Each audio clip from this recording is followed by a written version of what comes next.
Welcome back to the weekend wrap. No production, just my thoughts. As always, please like and subscribe. Share with a friend, a colleague, a relative, an associate, an enemy, any and all in between. It's appreciated. First things first, a huge apology for anyone who was tuned into the Hitchins versus Kambosos watch along last night. There were several issues that kind of went on. The time that I got in, it was very late. Obviously, I was extremely tired. But then my laptop decided it wanted to do an update during the middle of the stream. And I wasn't able to get back into the laptop for a good while. And then by the time I did get back in, obviously, fight's over. I'm damn near falling asleep. Yeah, so it just had to end. It ended after the fight had finished anyway. But yeah, I was unable to get back into it. So apologies for anyone who tuned in and just saw like a dead screen. That's basically what happened. We'll rectify that obviously for next one. Next time I will make sure any and all updates are done prior to being on stream. I even tried to get in on my phone, but the system that I use doesn't really do well with mobiles at the moment. So yeah, apologies for anyone who tuned in for that. But I did try to give some analysis on the Andy Cruz and Renori Nashiru fight. So hopefully you guys had a bit of entertainment with that. There was a fight card Friday night, which was an OTX card on the zone. I do enjoy the OTX cards, the overtime boxing cards, especially their format of, you get bonuses for first round knockout. And I think if it goes to 10 rounds and you end up with a draw, then they have an additional round. Put the gloves back on and then basically it's overtime until the person wins that round, and then that person wins the fight. I like the format. It was headlined by Lyanna Cruz against Regina Chavez. Regina Chavez, who was infamously robbed against Jasmine Artiga back, was it earlier this year or was it late last year? One of the two, but she should have been WBA world champion. Yeah, ended up being screwed on the scorecards. It was a horrendous robbery. Anyway, Lyanna Cruz gets in there with her, and she starts the fight very, very poorly by her standards. Ends up getting dropped in the first round, and as she gets dropped, she actually twists her knee. You can kind of see her foot kind of get stuck underneath her, and she ends up straining some ligaments, possibly tearing a couple. She gets up at the end of the round, loses that round 10-8. Then it's questionable. Regina looks like she wins the next one. Lyanna's not really able to put much weight on her leg, but then sort of round 3, 4 she manages to make adjustments, and then from sort of rounds 5, 6, 7, 8, 9 and 10, it's what do you like, it's which punches do you think are having the effect, it's what do you think is getting rolled, what's getting slipped, what's getting blocked, what's getting countered. It was a very, very close fight. I didn't like the commentary from Uck.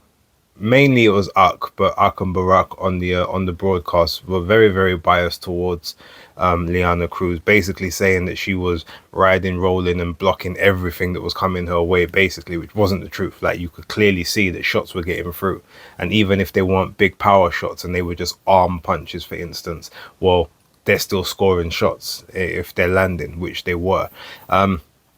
I think the scorecard that was 95-94 to Lyanna Cruz was fair enough. 6 rounds to 4. I could see that. There was a 96-93 card, which again I could just about see, but there was also a 97-92, which I didn't agree. I don't think Lyanna won 8 rounds out of 10.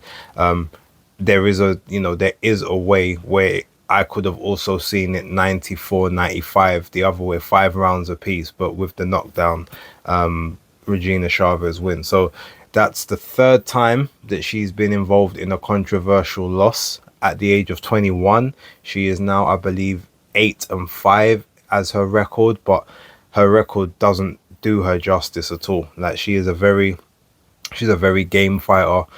Whilst, I don't think any of these girls particularly are quote unquote world level, she definitely deserves to have been a champion by now, based on the criteria and based on the fights that she's fought. But such as life. Let's see, there was Haskell Rhodes was on the undercard against, was it Curt Scooby, who got I think it was a 7th round stoppage.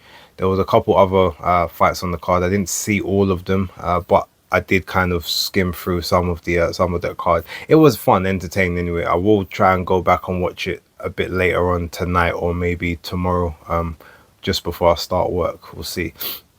Moving on to the Matchroom card, though, there was 3 fights that fell off of that card, which really sort of thread it thin in terms of the talent that was on display. What I will say is I haven't seen the Adam Maka fight yet, but I did hear he got a stoppage, so I will check that one. But I saw Nishant Dev, and I still don't quite understand why Nishant Dev is being boxed in America. When if he's supposed to be the next great hope for India, well, the Indian time zone is closer to the British time zone than it is the United States one. So why is he being boxed over there? Is it just because they get more money from the US shows, and he's on more money in that way? Do they think more people watch the US shows? I'm not quite sure where that comes from, but I think he should be boxing on the UK shows if he's going to be obviously trying to unlock and open that Indian market. You put him on at a time where it's a lot more easier and convenient for the Indian audience to watch him. Just how I kind of see it. Anyway, there was him. We had who else was on that? It was on the Before the Bell. Not sure. Zaquin Moses opened the show. I'm not sure who his opponent was, but it was a 3-2 guy. Got him out of there. I think it was in the 3rd or 4th round. It was from what I saw, pretty cool. I was driving back on my way home at this point. I was interested to see Moana against what's his name, Alem Wilkinson, I think his name is, or is Alem something. They was both undefeated, but he had like 9 years out of the ring due to legal problems and prison and other stuff like that. Former amateur, started his career at middleweight, now is up at heavyweight. I was expecting Moana to get the knockout, but I was just wondering how quickly it would come, what it would look like, and again it was another 1-round knockout. So obviously he's 8-0 now, 8 KOs, hasn't gone past the 3rd round in any fight, which you might say, cool, good, but that as you go up the levels, the rounds become important. You need to know how to navigate them. And while he wants to keep building, unless he's going to literally be fighting every 3 to 4 weeks, to like what Mike Tyson used to do when he was knocking people out one round at a time, like you're going to have to just try to step up the level of opposition, someone that's going to give rounds. Now I've put my suggestion in there that since he's now 8-0, 8 KOs, put him in there with Joe Joyce. That's who I think would be a good opposition for him. Joe Joyce obviously is very strong, sturdy, tough chin, will definitely give him rounds, and see how he handles that. Outside of, if you're not going to give him a Joe Joyce, give him a Doboshenko, someone like that who's never been stopped before. Just, you're going to have to put him in there. If it's all about now just durability and rounds like that, you're going to have to put him in there with people that are fully durable. If it's not them kind of guys, then you're going to have to put him in there with top level opposition. He says he wants Bakadir Jalilov. Obviously they had their fight in the amateurs in the Olympics, and Jalilov beat him. So that's a fight you can build up there. But there's many heavyweights that ain't in the top 20, sort of top 25, but should be good, durable, credible guys, and he can just go up the ladder. But my pick would, like I said, would be someone like Joe Joyce. I wouldn't even bother with, say, someone like a Solomon Dacus or someone like that, because that just, it won't last long. Even maybe take him back to Australia and let him fight Dempsey McKean or someone like that. I think that might be a good one. Or some of those other sort of just the big lumbering guys over there. So maybe just to see what he's if he can get some rounds off of them, if they can sort of trick and fiddle their way through the first 2, 3, 4, 5 rounds, and then see what he's like after 4 or 5 rounds. That's what I'm keen to see now. But definitely good quality heavyweight. I enjoy watching his fights. He's a good personality, so he's someone that you can get behind. Just fun-loving guy. So we'll see what happens with him moving forward. Andy Cruz against Renori Nashiru. Now this was I predicted he'd get a stoppage. I thought it'd be a little bit later than it was, but he's doing what he needs to do. He's really sort of understanding. He got in the pocket. He was able to cut that distance from early. Dealt with dealt with the height and the length difference. Nashiru was pretty much there all night for the straight rights. He couldn't really get out of the way of those.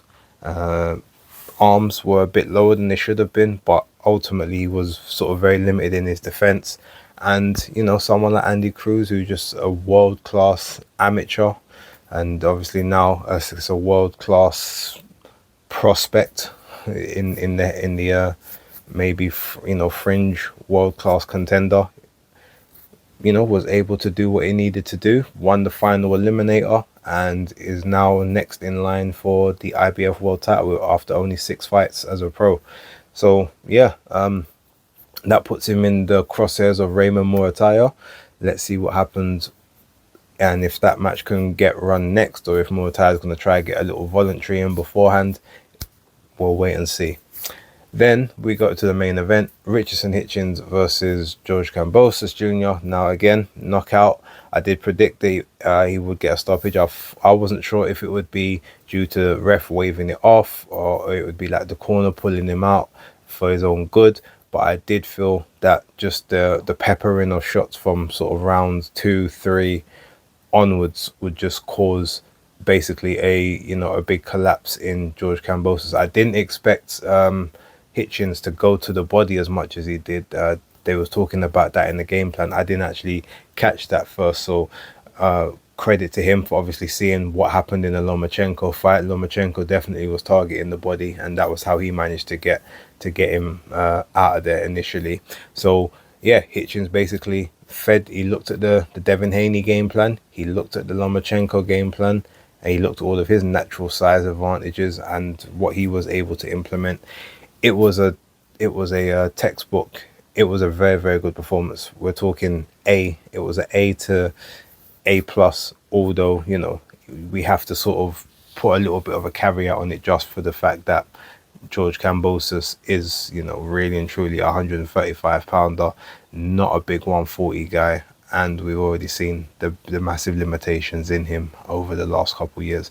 But George Kambosos is a warrior. He is tough. He does take the hardest fights. He at this point he doesn't really care about wins and losses, which is commendable. But Hitchins just beat him up, beat him down, and he was even motioning to his corner. He's telling them, stop this fight. And I think there was a few people like, no, like, don't be telling his corner that they need to stop it. Like, you stop the fight, you put him down, like you. And eventually he did. But maybe there's a bit of that. Even there's a trash talk, or maybe there's a bit of that nasty streak that he doesn't have in him, and he's got to develop that, especially if he wants to really stay on that elite level, because there will be other guys that you might feel like you could just outbox them, but they've got that nasty streak which will keep them in the fight and possibly give them a chance against you that you won't be expecting, because they're willing to go to a level and a depth that you're not quite ready to engage in. So I guess we have to wait and see kind of what he does with that moving forward. But it was, like I said, it was a great performance, marred possibly just by him announcing his free agency right at the end of the bout. Eddie Hearn did several interviews after that saying he was not happy with the way that happened, and I think Keith Connolly, who's his manager, where he said that he's obviously is the one that's told him to tell everyone that you're a free agent, to either try and get bidding wars or try and alert some other people. And then I think at the post-fight press conference, Richardson basically tried to walk it back a bit, said, no, we're talking with Eddie about, re-ing up on the deal, etc., etc. But, Eddie was like, we'll do it if it makes sense for us. And then he's been on IFL talking about, he lost money on this show, lost money on that show, lost money on that show, but we was building with this guy because we believed in him. But I didn't like that, but I don't blame him. I blame his management. He's got snakes around. And I was like, okay, I don't know if this one's gonna I don't know how this one's gonna pan out. That free agency may stay that way at this point. I would like him to re-up because I feel like Hitchins and Hearn have done good together. But when Eddie starts talking in that bag and then talking, oh, I saw it when I met you, you was, you said when I met him, the door was hanging off of his car. So you hear that and you just kind of know, okay, so now the truths and the secrets and everything's coming out. And even though obviously Hitchins spoke about how he was down bad with the Floyd Mayweather thing, being on Mayweather Promotions, and obviously Eddie Hearn really brought him and dug him out of the ground.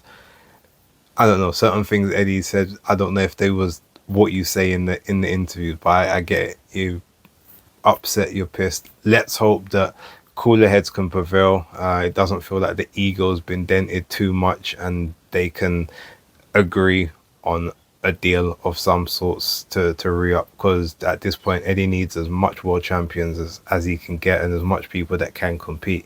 There's more 5v5s to do, and the stable, it's been looking a little shaky recently. You might as well reaffirm it with the people that are currently on top and winners. So yeah, I guess we have to wait and see on that one. But yeah, look, I'm gonna leave it there. Again, apologies for everyone who was on the watch along. That shouldn't happen again.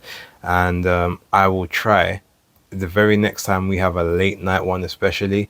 Obviously, it's a lot difficult with the pup, but hopefully because he's getting older now, he can sort of self-manage. I can get more rest during the days as well, so that I can have even more energy, hype and banter and stuff on the streams, the late night ones at least. But yeah, I'll leave it there. Don't forget to like, subscribe and share. I'll catch you on the next one. I'll catch you during the week. Until then, peace.